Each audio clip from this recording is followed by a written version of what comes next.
नमस्कार फ्रेंड्स, आपका मेरे चैनल पे स्वागत है। आज अपने जो बात करने जा रहे हैं 13.2 प्रश्नावली के बारे में।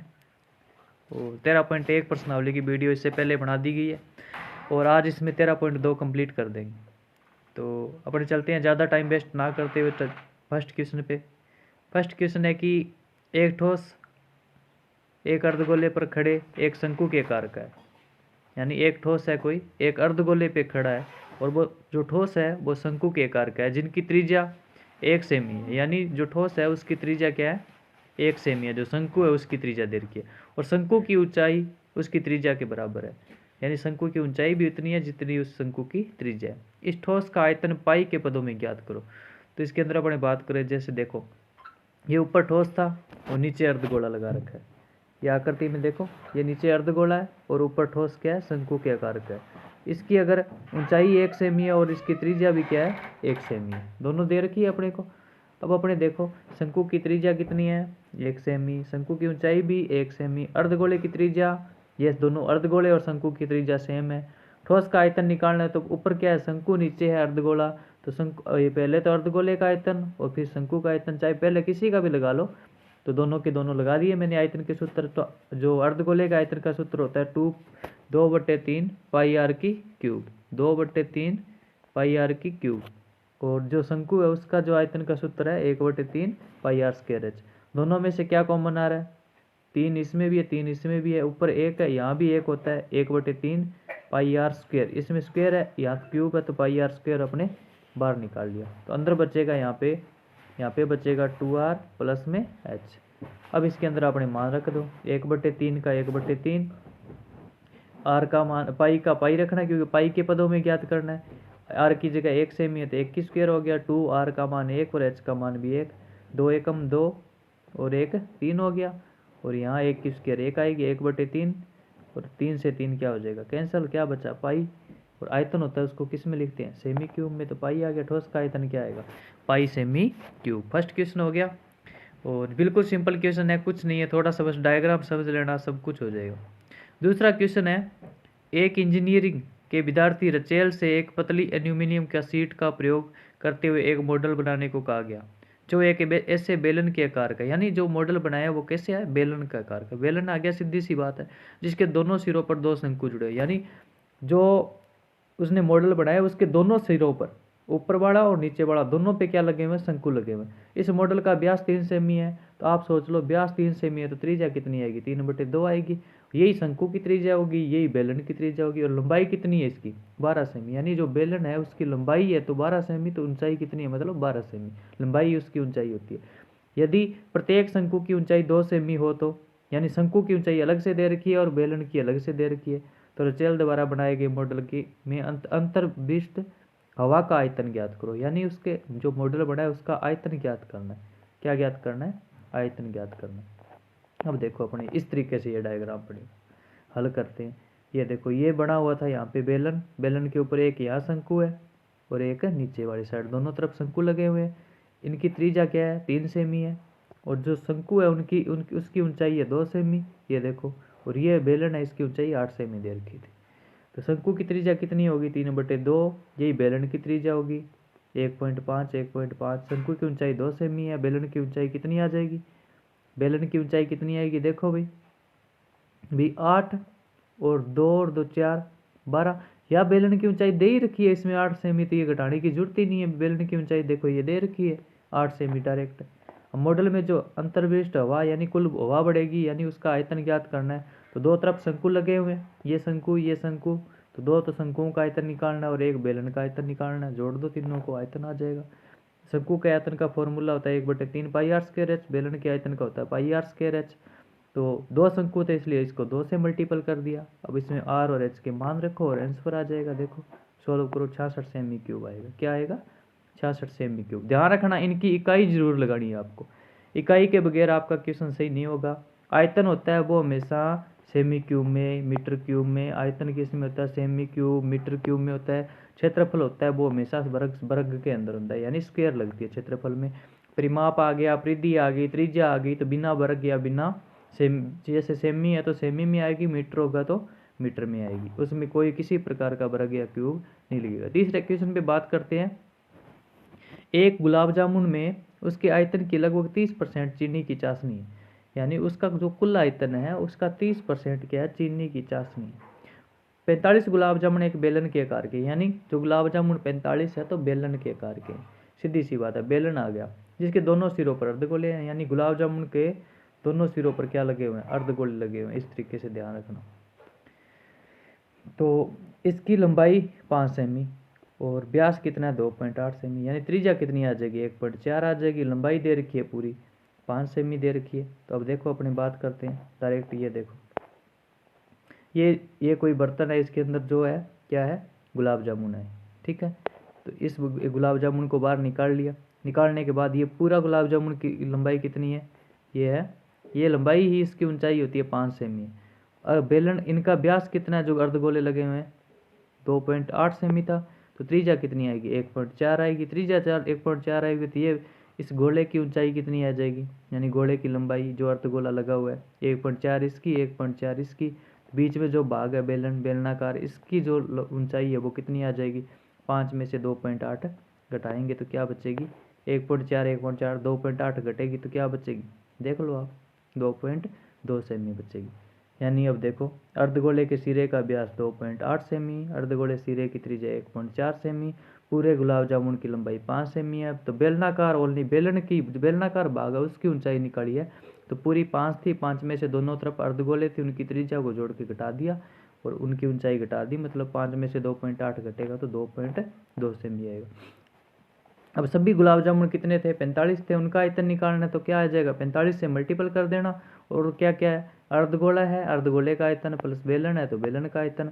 दो अर्धगोले हैं तो इसको डायरेक्ट 2 से भी गुणा कर सकते हैं, वरना एक अर्धगोला और लिख लो, ठीक है। तो अब देखो डायरेक्ट उसमें मान रखो 45 का 45, ये अर्धगोले का आयतन, बेलन का आयतन, ये अर्धगोले का आयतन, फॉर्मूला लगाया और इसके अंदर जो त्रिज्या वगैरह है वो मान रखो और इसका सॉल्यूशन करो। सॉल्यूशन करने के बाद अपना जो आएगा आंसर वो आ जाएगा 1127.280 सेमी क्यूब। ये सॉल्यूशन तो आपको करना पड़ेगा, आप रफ कॉपी में इसको करके देखो, फिर जाके होते हैं क्वेश्चन। ऐसे नहीं है भी मैं इस सॉल्यूशन पे आपको ऐसे बताता जाऊँ भी ये पॉइंट कैसे हटा, ये आपको तो ध्यान होना चाहिए, अब तक तो आपको सब पता होना चाहिए। भी आपको पाई का मान 22/7 रखना है, त्रिज्या 1.4 है तो 1.4 रखो, 2/3 का 2/3, 1.4, ये त्रिज्या वगैरह ऊंचाई वगैरह यही रखी है अपने, ध्यान रखना। ये रख के इसका सॉल्यूशन करना। 1127.280 सेमी क्यूब आ गया। चाशनी की मात्रा निकालनी है तो पूरे आयतन का कितना है, 30% भाग है तो इसका 30% निकाल लो। क्या निकाल लो, इसका 30%। तो 1127.280 बटे 30% निकालेंगे तो 100 आ जाएगा बटा में। जैसे ही 30% निकाला तो क्या आ जाएगा, 338.1840 सेमी क्यूब। चाशनी की मात्रा 45 गुलाब जामुन है उनमें चाशनी की मात्रा कितनी है, 338 सेमी क्यूब है। ये इसका आंसर होगा, यही पूछा था। अब चौथा क्वेश्चन है, एक कमलदान घनाभ के आकार की एक लकड़ी से बना है। ये कमलदान बना हुआ है, ये है घनाभ के आकार का लकड़ी से बना हुआ है, ठीक है ना, ये कमलदान है, ध्यान रखना। और जिसमें कलम रखने के लिए क्या किया, 4 शंक्वाकार गड्ढे हैं, यानी इसके अंदर ये गड्ढे बने हुए ना, ये कैसे है, इस तरीके के, पेंसिल की नोक देखो आप, शंकु आकार के चारों के चारों गड्ढे। घनाभ की बीमा, घनाभ की लंबाई चौड़ाई ऊंचाई दे रखी है अपने को, प्रत्येक गड्ढे की त्रिज्या यानी जो शंकु है उसकी त्रिज्या दे रखी है 0.5 सेमी, और उसकी गहराई यानी शंकु की ऊंचाई कितनी दे रखी है अपने को, 1.4 दे रखी है। पूरे कमलदान में लकड़ी का आयतन ज्ञात कीजिए, यानी लकड़ी का आयतन ज्ञात करना है पूरा। तो उसके लिए अपने क्या करेंगे, घनाभ की लंबाई चौड़ाई ऊंचाई है तो तीनों को, और पूरे कमलदान की लकड़ी का आयतन ज्ञात करेंगे तो पूरा क्या है, घनाभ है, पूरा घनाभ था ये। इस घनाभ के आयतन में से शंकु के आयतन को घटा देंगे चारों को, यानी घनाभ का आयतन पूरा, घनाभ के आयतन में से चारों शंक्वाकार गड्ढे का आयतन घटा दो, कमलदान जो बना हुआ है उसकी लकड़ी का आयतन आ जाएगा। तो अब डायरेक्ट फॉर्मूला रखो, घनाभ के आयतन का फॉर्मूला होता है LBH -4 शंकु है तो इसलिए शंकु के आयतन 1/3 πr², 4 से मल्टीप्लाई करो, डायरेक्ट इसमें मान पुट करो, त्रिज्या वगैरह सब कुछ दे रखा है। आप इसका सोल्यूशन करोगे तो क्या आएगा, 523.53 सेमी क्यूब आएगा। तो पूरे कमलदान की लकड़ी का आयतन क्या आ जाएगा, 523.53 सेमी क्यूब है। इस तरीके से आपको एग्जाम में भी अतः लगा के आंसर देना है।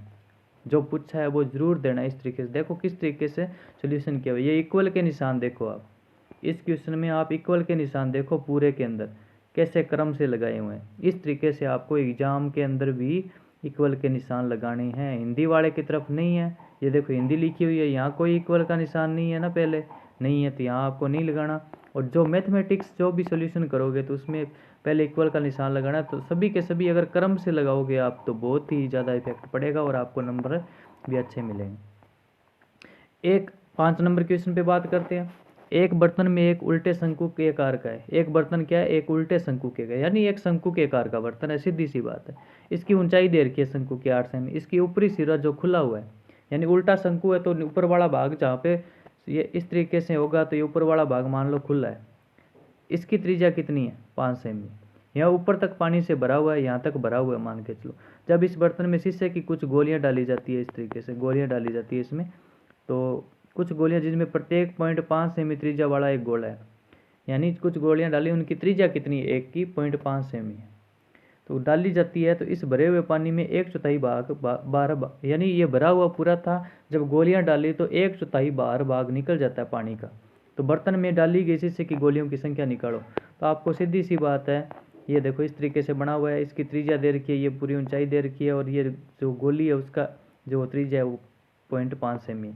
शंकु की ऊंचाई अपने को दे रखी है 8 सेमी, शंकु की त्रिज्या 5 सेमी, गोली की त्रिज्या कितनी होगी 0.5 सेमी। तो मान लेते हैं अभी गोलियां की संख्या कितनी है जो डाली है अपने, n है। तो अब देखो क्या आएगा इसका आंसर भी, गोली का आयतन निकालना है अपने को, तो n गोली डाली है तो n इंटू गोली का आयतन बराबर क्या हो जाएगा भी, जब जितनी गोलियां डाली है उस गोली के आयतन से शंकु का आयतन कुल था उसका 1/4 भाग बाहर निकल जाता है, तो शंकु के आयतन का 1/4 कर दो तो गोली का आयतन आ जाएगा और पता चल जाएगा कितनी गोलियां हैं। तो गोली यानी गोले का आयतन 4/3 पाई आर की क्यूब, 1/4 का 1/4, शंकु का आयतन होता है 1/3 पाई आर स्क्वायर। जो कट रहा है उसको काट दो और बाकी आप मान पुट करो। यहाँ तो रखना है आपको गोले यानी जो गोली थी उसकी त्रिज्या वगैरह, और यहाँ रखना है अपने को शंकु वाले भाग की। रख के इसका सोल्यूशन करो, यहाँ से n का मान निकालो, n का मान आएगा 100। तो गोलियों की संख्या कितनी आएगी, 100 आएगी। ये सोल्यूशन तो भैया आपको करना पड़ेगा, रफ कॉपी में आपको समझा दिया अभी कैसे डायग्राम बनेगा और किस तरीके से इसको करना है, ये सब समझा दिया गया। अब आप रफ कॉपी लेके इसको करो, तब जाके ये सॉल्यूशन आपको आएंगे। और काटना वगैरह सब कुछ भाग देना ये तो आपको आना चाहिए, तभी जाके आप मैथ में क्वेश्चन कर सकते हो।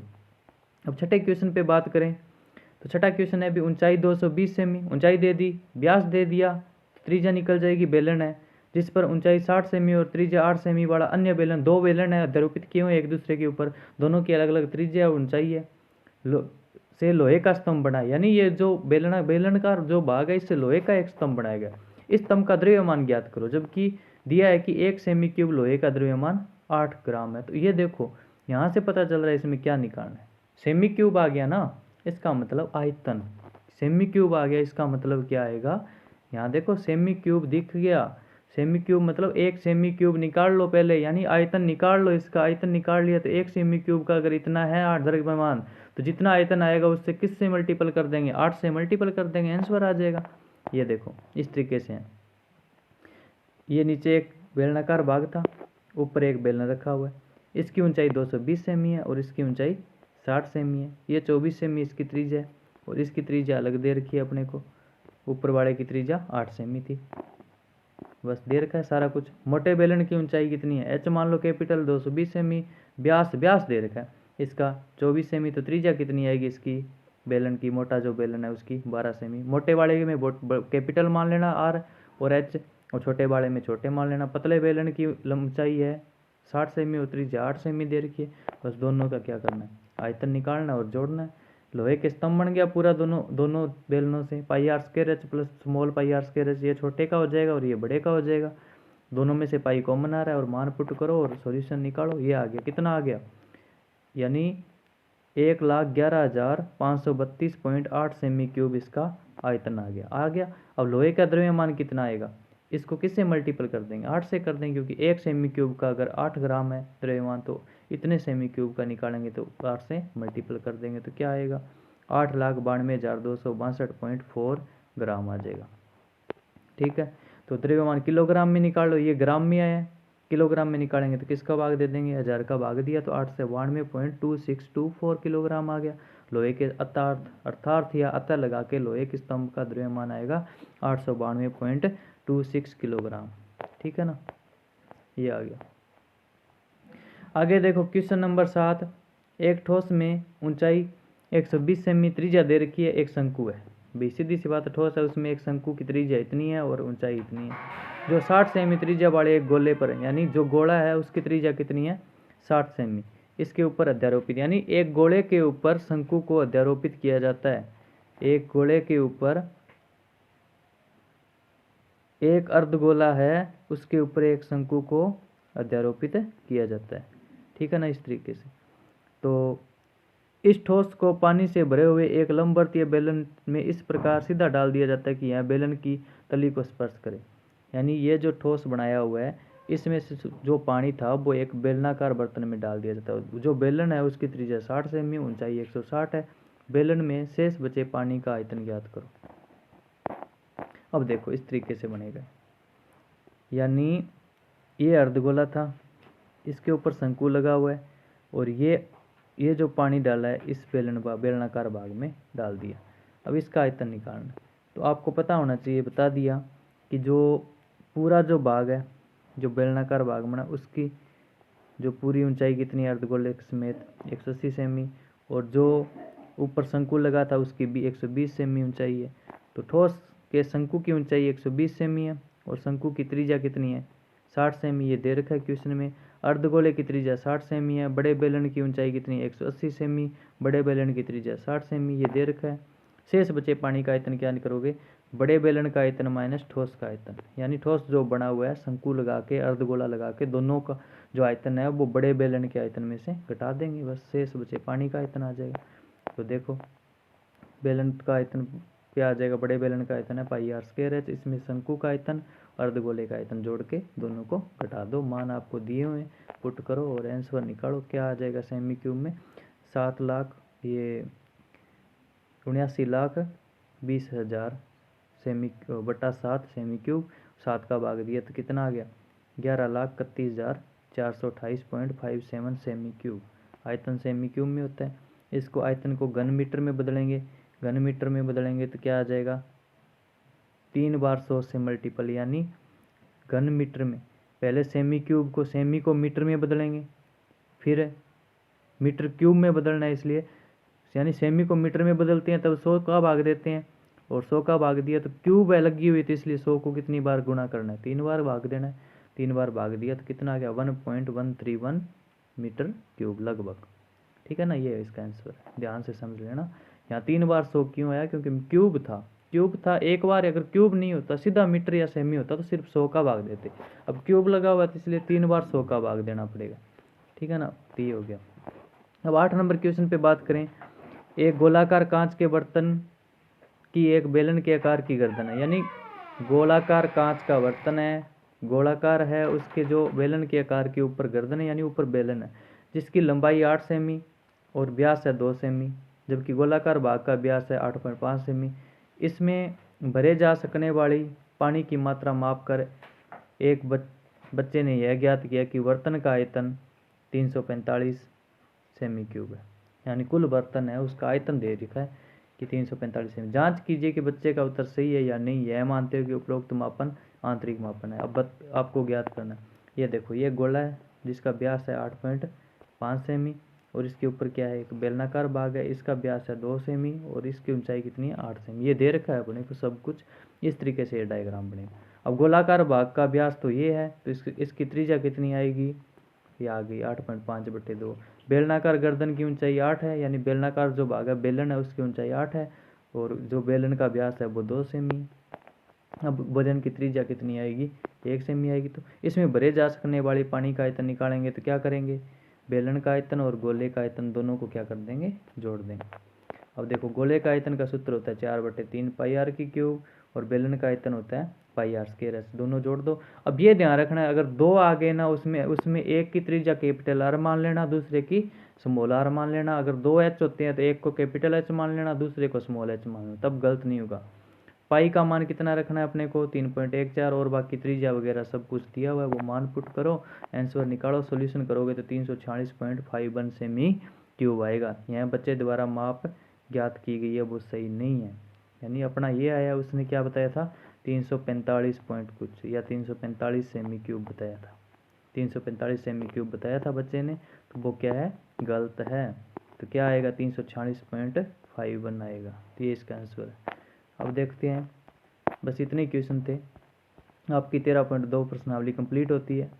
अगर वीडियो अच्छी लगी है तो 10th क्लास के बच्चों के साथ शेयर करना, ताकि वो एग्ज़ाम टाइम के अंदर अपना रिवीजन करेंगे तो उनको टाइम वेस्ट नहीं होगा, क्योंकि ये टफ प्रश्नावली है। टफ प्रश्नावली में आप अगर करने लग जाओगे इन क्वेश्चनों को तो आपसे आधे घंटे या 20 मिनट में नहीं होगी। अगर आप वीडियो देखोगे तो आपको जल्दी समझ आ जाएगा, और डायग्राम वगैरह समझने ज़रूरी होते हैं इन क्वेश्चनों में, और कुछ नहीं। तो आज 13.2 का कंप्लीट होगी। इसके बाद अपने त्रिकोणमिति और या फिर जो अदर टफ प्रश्नावली उसको करेंगे अपने।